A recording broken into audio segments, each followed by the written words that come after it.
हमारे कायद ने अगर एक इशारा दे दिया ना, एक इशारा, तो इनको इनके घरों समेत जलाएंगे। तो मुझे बताएं, पूरा मुल्क इस टाइम बंद है, आप यहाँ झंडे लेके इस टाइम सड़कों पर बैठी हैं, क्या वजह है, क्यों आई हैं बाहर? और आज जो पंजाब असम्बली में हुआ, क्या कहना चाहेंगे उस बारे में? सबसे तो पहले मैं कहूँगी Chaudhry Shujaat, shame on you, आपने इस उम्र में आके ये अपना हाल करवा लिया है। एनीवे जो भी किया है आपने, इंशाल्लाह ताला ये वापस हम आएंगे और भरपूर उससे आएंगे। और ये कोई चीज़ मैं बता दूँ कि हम लोग जो है वो गैरतमंद कौम है, पाकिस्तानी गैरतमंद कौम है, और ये शऊर जो है वो पहले हमारी आवाम में नहीं था। इस सारा शऊर इमरान खान साहब ने छोटे छोटे बच्चों को दे दिया है। तो लिहाजा अब ये आवाम जो है वो आपको आपके घरों से निकाल कर मारेगी। आप चाहते हैं कि यहाँ पर भी जो है ना वही हाल हो कि जो दूसरे कंट्रीज़ में होता है, लेकिन हमारे और आपके दरमियान सिर्फ और सिर्फ इमरान खान साहब खड़े हैं। वो एक इशारा करे ना तो अब तक सब कुछ जल चुका होता, लेकिन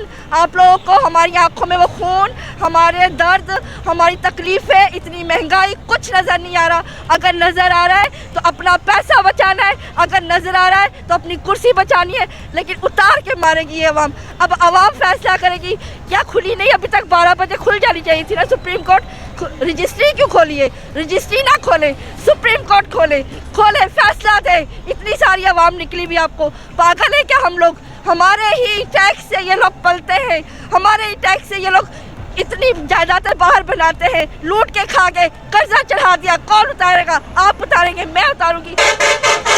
हम सब के बच्चे उतारेंगे। हम क्या इसी काम के लिए रह गए? अभी भी वो आवाम जो नहीं निकली, निकलो घर से बाहर और निकालो इनको पाकिस्तान से बाहर। कितना गुस्सा आपको, देखिए पूरा मुल्क इस टाइम बंद पड़ा है। हम जब तक इमरान खान साहब हमें कहेंगे पुरअमन एहतजाज करने को, चाहे कितने भी दिन बैठना पड़े, हम कराची के रोडों को ब्लॉक करके बैठेंगे। हमारे कायद ने अगर एक इशारा दे दिया ना, एक इशारा, तो इनको इनके घरों समेत जलाएंगे। आप लोग हमें मजबूर कर रहे हैं। हम बहुत पुरअमन एहतजाज करने वाले लोग हैं। हम घरों में खाना पकाने वाली खवातीन क्यों बाहर निकली है? घर के अंदर चूल्हा चलाना, किचन चलाना मुश्किल हो गया है। बच्चों की पढ़ाइयाँ करवानी मुश्किल हो गई है। आपके बच्चे पढ़े बाहर, हमारे बच्चे यहाँ पर भी ना पढ़ सकें। हाँ, आपके बच्चों की जायदादें बाहर और हम लोग यहाँ किराया पे रहे हैं।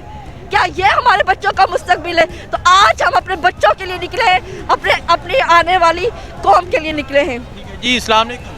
वालेकुम अस्सलाम। आप क्या कहना चाहती हैं? यहाँ अपनी फैमिली के साथ मौजूद हैं, क्या वजह बाहर निकलने की इस टाइम? और आज जो पंजाब असम्बली में हुआ उसके बारे में क्या कहेंगे? पंजाब असम्बली में जो हुआ है ना, वो तो हमारी पूरी तारीख में हमने कभी ऐसा नहीं है देखा। और ये जो इन लोगों ने लोडा करसी और इस सारे इसमें जो उन्होंने की है ना, सारी मुल्क की और कौम की जो उन्होंने हालत कर दी है, अब ये किसी खुशफहमी में ना रहें। आज हम यहाँ बैठे हैं, हालांकि हमें होना आज इन लोगों के जहाँ इनके घर थे वहाँ था। उन लोगों के घर में घुस के इन लोगों को, हम लोगों को श्रीलंका की तरह इनका करना चाहिए था। आज हम लोग यहाँ सड़कों पे हैं, लेकिन ये इसमें ना रहे, इनके गर्दनों तक हमारे हाथ जाएंगे। जी, अस्सलाम वालेकुम। वालेकुम अस्सलाम। आप मुझे बताएं, आप भी बाहर मौजूद हैं, आज जो पंजाब असम्बली में पूरा दिन होता रहा, परवेज़ लाई के वोट वाजिया वोट ज़्यादा थे, उन्हें हरा दिया जाता है, वोट रिजेक्ट कर दिए जाते हैं, क्या कहना चाहेंगे आप? जी, बहुत बेबसी महसूस हो रही है। ऐसा लग रहा है कि इधर कोई कानून नहीं है, सिर्फ माफिया का कंट्रोल है। जैसे कि हम अफ्रीकन मुल्कों में देखते हैं कि हथियार लिए हुए होते हैं लोगों ने और उन्होंने ही पूरे मुल्क पे कब्जा किया होता है। वही हाल कर दिया इन्होंने हमारे अच्छे खासे चलते खुशहाल मुल्क का। इन्होंने जानबूझ के रिजीम चेंज किया है ताकि इस मुल्क का सारा सिस्टम, ये जो तरक्की करने के रास्ते पे चल निकला था, एजेंडा ही यही है अमेरिका के गुलामों का कि ये मुल्क चल ही ना सके, ये बस रिंगता रहे, सिसक के यहाँ की आवाम जिंदगी गुजारती रहे। तो यही हमने आज असम्बली में देखा है। मतलब अब हमारे पास एक सुप्रीम कोर्ट बच गई है। सुप्रीम कोर्ट को सोचना चाहिए कि आधी रात को माफिया के तहफ़्फ़ुज़ के लिए तो उठ जाते हैं ये लोग, अवाम के तहफ़्फ़ुज़ के लिए भी उठ जाओ। जिनके टैक्स के ऊपर तुम लोग पल रहे हो, सारे इदारे अवाम के टैक्स पे, अवाम के तहफ़्फ़ुज़ के लिए तुम लोग मौजूद हो, लेकिन तुम सिर्फ और सिर्फ अपने मफाद का तहफ़्फ़ुज़ कर रहे हो और अवाम के खिलाफ एंटी अवाम, सारा कुछ एंटी अवाम और एंटी पाकिस्तान हो रहा है। और अवाम अब चुप नहीं बैठेंगे जब तक अपने हकूक़ हम हासिल पूरी तरह नहीं कर लेंगे, हम नहीं चुप बैठेंगे। बहुत शुक्रिया जी, अस्सलाम वालेकुम। वालेकुम अस्सलाम। अच्छा, मुझे बताएं आप क्या कहना चाहती हैं। आज जो पंजाब असम्बली में हुआ, चौधरी परवेज़ लाई के वोट ज़्यादा थे, रिजेक्ट कर दिए जाते हैं, क्या कहना चाहेंगे इस बारे में? देखें, ये ड्रामा 9 अप्रैल से चल रहा है, ठीक है। ये वही ड्रामा रिपीट किया गया है जो उस दिन किया गया था 9 अप्रैल को डिप्टी स्पीकर की रूलिंग के ख़िलाफ़ गए थे और एक्शन लिया था सुप्रीम कोर्ट ने, और आज भी वही ड्रामा रिपीट किया गया है। मुझे याद है अच्छी तरीके से जब ज़फ़र अली साहब ने, जो वो थे बैरिस्टर ज़फ़र अली, उन्होंने कहा था इस रूलिंग को वो करना, आग की दीवार को फलांगना है। ये आग की दीवार देखे फलांग ली है। ये पूरा शहर कराची जो है इस वक्त रोड पर है, ये एहतजाज अपना रिकॉर्ड करवा रहे हैं। और आज जो सारा दिन ड्रामा होता रहा, जो टाइम भी एग्ज़िट कर दिया गया, उसका जो 4 बजे शुरू होना था इजलास, उसको लेट किया गया। वो इसी सूरत में लेट किया गया ताकि जो है वो कोर्ट ना खुल सके वहाँ तक पहुँच, क्योंकि इनकी प्री प्लानिंग थी। ये कल से पूरा चल रहा था ड्रामा, और ये सारा ड्रामा ही किया गया है।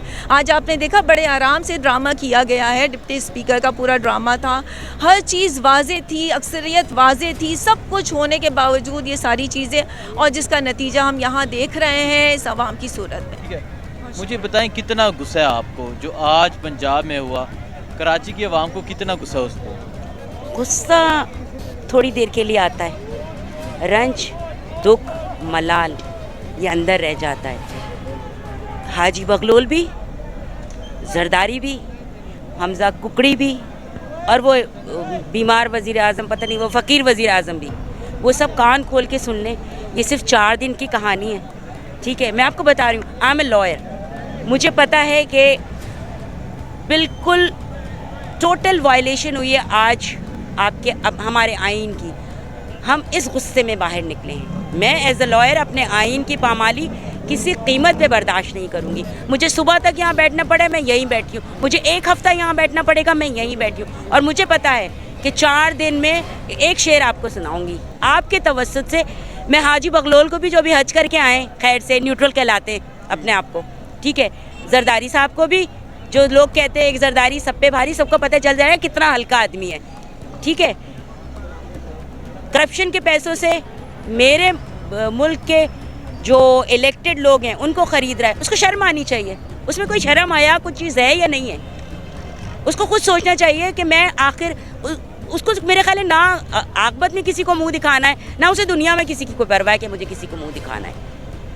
आइन की पामाली सबसे बदतरीन शय है, और इसके लिए सुप्रीम कोर्ट आइन की पासदार है इस मुल्क में। आज सुप्रीम कोर्ट 12 बजे क्यों नहीं लगी? मैं वकील हो के ये सवाल करती हूँ कि सुप्रीम कोर्ट आज कहाँ सोई हुई है? सुप्रीम कोर्ट को खुद बैठना चाहिए था इसके लिए, क्योंकि ये सुप्रीम कोर्ट के ऑर्डर की वायलेशन हुई है, ये आइन की वायलेशन हुई है।